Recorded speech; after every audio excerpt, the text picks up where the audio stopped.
no sabía que estaban ahí. ¿Ustedes sabían que a lo largo de la historia el ser humano se ha caracterizado por la peculiaridad de querer y alabar distintos dioses?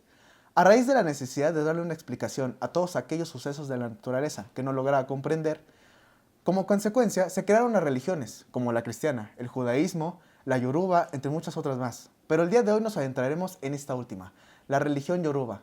Así, junto a mí, su conductor y el equipo de Santería en México, nos adentraremos en su historia, migración y mucho más. La religión yoruba tiene una historia muy larga, solo con decirles que aproximadamente data de los años 500 a.C.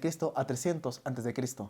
La cuna de esta religión se encuentra en el continente africano, originada en el pueblo de Yoruba, un grupo etnolingüístico originario de África Occidental, principalmente del noreste de Nigeria y las religiones antiguas de Baní.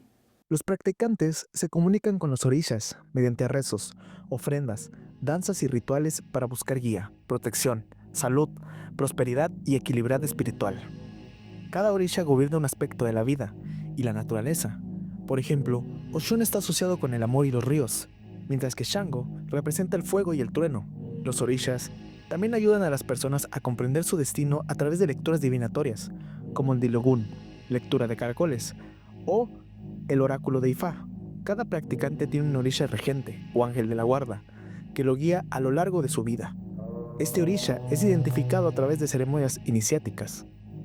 La forma en cómo se comenzó a expandir fue bastante curiosa y un tanto triste, pues sucedió por la conquista europea y la diáspora de numerosas etnias africanas y el tráfico de esclavos que duró aproximadamente 400 años.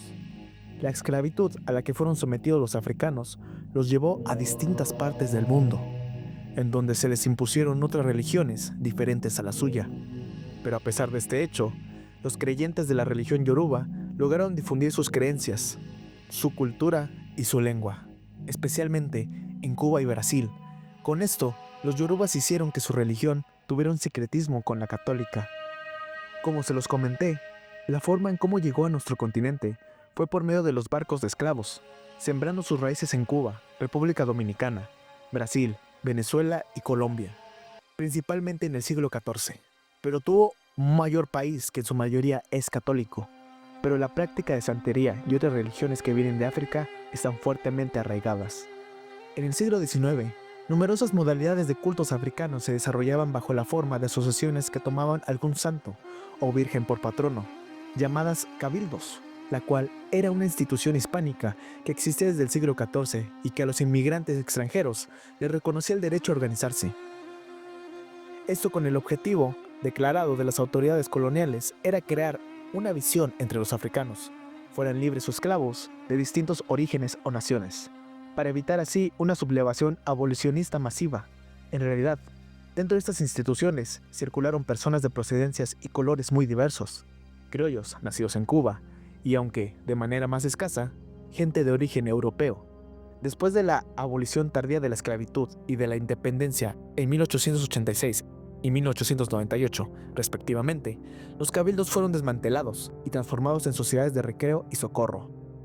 Pasando a años más cercanos, en 1923, en un contexto de crisis económica y protesta contra la presencia estadounidense en la isla, provocó varios revueltos sociales, entre los cuales resaltó uno provocado por un grupo llamado minoristas, de jóvenes artistas e intelectuales que en el mismo momento en el que descubrieron los nuevos movimientos artísticos europeos, como el primitivismo y el arte negro, el estado en el que se encontraba el país más los movimientos que había en él, provocaron que los afrocubanistas elijan a Fernando Ortiz como su representante, quien en 1923 funda la Sociedad de Folclor Cubano y la revista Archivos del Folclor Cubano, iniciando así, entre otras cosas, estudios más detallados sobre la música, los bailes y el teatro de los negros, esto trayendo mayor foco a las culturas y religiones africanas.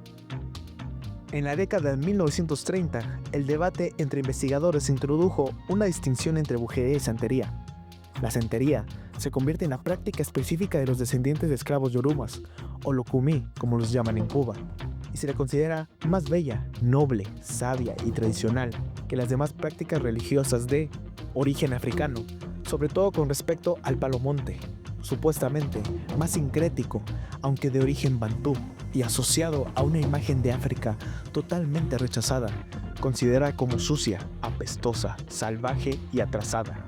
Esta discriminación que existía no era casualidad, pues se había dado debido a que consideraban que dentro de la raza negra, los sudaneses, que eran gente de África occidental, era más bella y civilizada que los cafres, que eran pertenecientes del suroeste.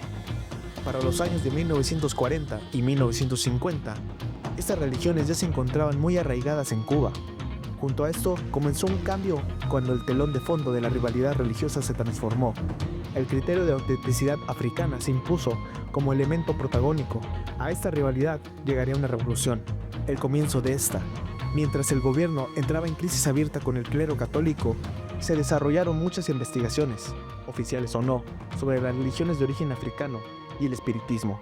Los cabildos del pasado eran valorados como símbolos de la lucha de los esclavos y sus descendientes contra el opresor colonialista y después imperialista. Ahora nos transportamos a 1991. Cuba atravesaba una crisis causada por la caída de la Unión Soviética y el cese de los intercambios económicos privilegiados con los países del bloque socialista, llevándolos a que en el cuarto Congreso del Partido Comunista de Cuba se permitiera el acceso al partido de religiosos de cualquier credo. Además, se votó a favor de otra constitución que condenaba la discriminación religiosa y proclamaba un Estado laico en vez de ateo.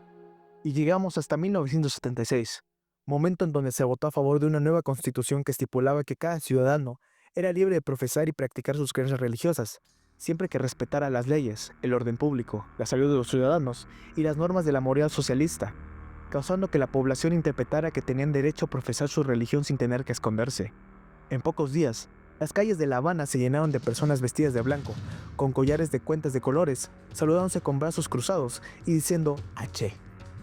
Como ya se dieron cuenta, Cuba desempeñó un papel fundamental como un punto de conexión entre África y América Latina, debido a su ubicación geográfica y su importancia como centro de trata de esclavos.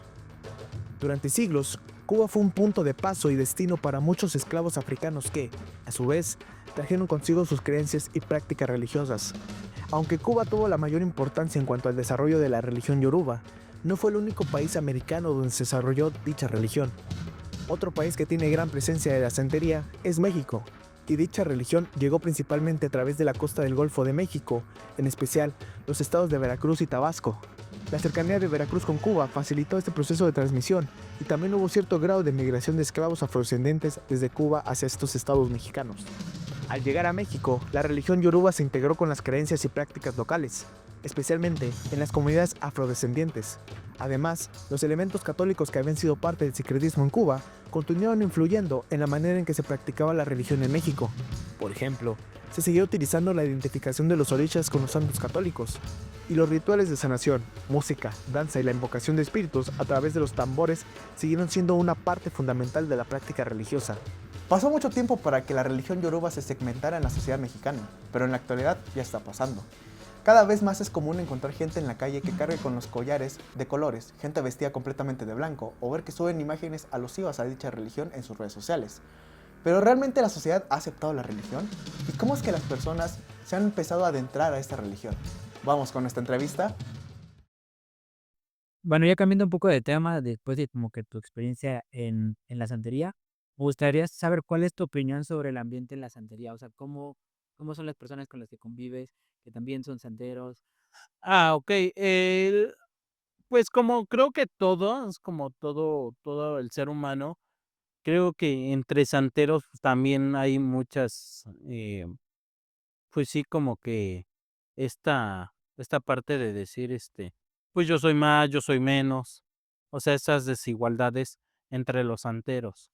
Entre mi casa religiosa y mi padrino, o sea, el que me consagra, pues siempre hay unidad, hay fuerza, ¿no? Porque finalmente nosotros formamos una familia.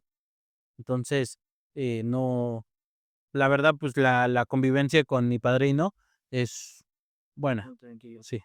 Pero sí sientes que este estigma que se tiene hacia los santeros de que tal vez son como malas personas, Sí, es sí, sí, desafortunadamente a nosotros nos tienen considerados, y lo digo abiertamente, eh, pues como que nosotros somos la oveja negra, ¿no? Yo en lo particular, a mis 14 años de santero, pues nunca he hecho obras malas, al contrario, soy un santero que quito, retiro, me gusta ayudar por como ven el santo coronado, mi santo de legua es un niño, Entonces, eh, siempre me he dedicado a ayudar a la gente, a mis cercanos, a gente que me nace ayudarlo.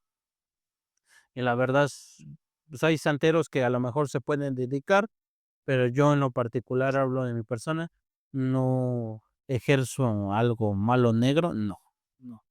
Okey. Ujú. Bueno, siguiendo como que en esta misma línea sobre la opinión de la gente, em, ¿cómo tú crees que la gente percibe a la santería? Pues a nosotros la santería la tienen como que se van a hacer millonarios de la noche a la mañana. No sé, hoy en la actualidad, la verdad, hay demasiados santeros pero no tienen ni el principio ni el fin de lo que es la santería. Creo que ahorita lo han agarrado de modalidad el ser santero, ¿no? El ser santero no es una moda. Desafortunadamente por sancocheros se les llama, sancocheros. Yo les digo sancocheros porque, eh, la verdad es gente que engaña, ¿no? Lucra con la religión. Entonces, desafortunadamente, por sancocheros, hay muchos hoy en día, en la actualidad, somos más de medio millón de santeros, o si no, ya es que el millón. Pero en realidad quien está bien coronado, quien tenga bien enraigado la religión, somos muy pocos. O sea, somos la verdad, ahora ya en la actualidad hay cualquiera que tiene su mano de rula y la verdad cuando tú le dices: "¿Quién te lo entregó?", que te lo entregó un santero. Y esa es una gran falsedad. O sea, eso que un santero te entregue una mano de rula es una reverenda mentira. Así como un babalao que diga: "Yo te voy a entregar santo", también es una reverenda mentira. O sea, un babalao nada más se encarga en la regla de Ifá, en entregar tu mano de orula, y nada tiene que ver con la santería. O sea, nada, nada, nada que tiene que ver. Este, se yo les digo hoy en día a mis hijados, que el babalao que te entregue, hay muchas cosas, un santo, un hecho que te entregue, pues no, no, y menos si te entregan soperas. Retírense de esa casa religiosa, lo recomiendo finamente. Okey, pero y entonces, ¿tú qué sientes o por qué crees que se ha hecho como que tan famoso y que han nacido tantos pasatos, por así decir? Am, yo creo que ha nacido esta religión porque, pues, la verdad hay gente muy mala, ¿no? Entonces, que ya desafortunadamente lo que es la envidia y el rencor y el coraje llevan que la gente vayan con gente inadecuada a que, pues, a que le hagan trabajitos a la gente, ¿no? Y entonces, esto va creciendo, pero desafortunadamente no llegan las personas con las personas adecuadas. Si tú me vienes y me dices: "¿Sabes qué? Que mi tía o mi tío me cae gordo y necesito que le hagas esto", yo en lo particular no me presto.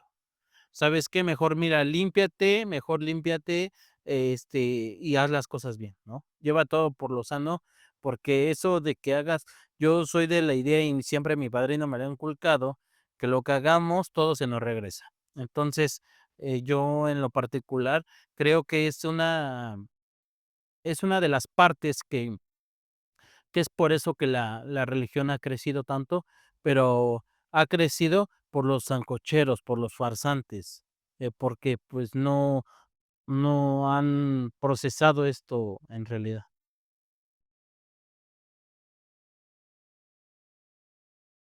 Muchas personas en México critican a la religión yoruba, pues la relacionan directamente con sacrificios y maldad. Curiosamente, la mayoría de las personas que critican esta religión son católicos o cristianos.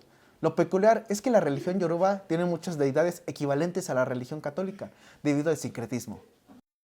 El sincretismo ocurrió durante la colonización africana y la trata de esclavos. Los esclavos africanos, en su mayoría originarios de regiones como los que hoy conocemos como Nigeria y Benín, fueron forzados a adoptar el cristianismo como el dominio colonial europeo, especialmente el catolicismo. Para poder mantener sus creencias religiosas originales en secreto, los yorubas y otros pueblos africanos sincretizaron sus deidades, conocidas como orishas, con los altos católicos. Por ejemplo, el orisha Yemya, diosa del mar y la maternidad, fue sincretizado con la Virgen María, mientras que Shango, dios del trueno y la guerra, se asoció con San Juan Bautista. Esta adaptación permitió a los africanos seguir practicando sus religiones tradicionales, pero bajo la apariencia de una devoción católica, para evitar la persecución. Este sincretismo sigue siendo visible en las prácticas religiosas actuales, especialmente en las religiones afroamericanas, como la santería en Cuba, el candomblé en Brasil y otras tradiciones en las Américas. A través de esta fusión, se preservaron elementos clave de las creencias yorubas mientras se integraban en el contexto cristiano, creando una religión híbrida que combina tanto elementos africanos como católicos.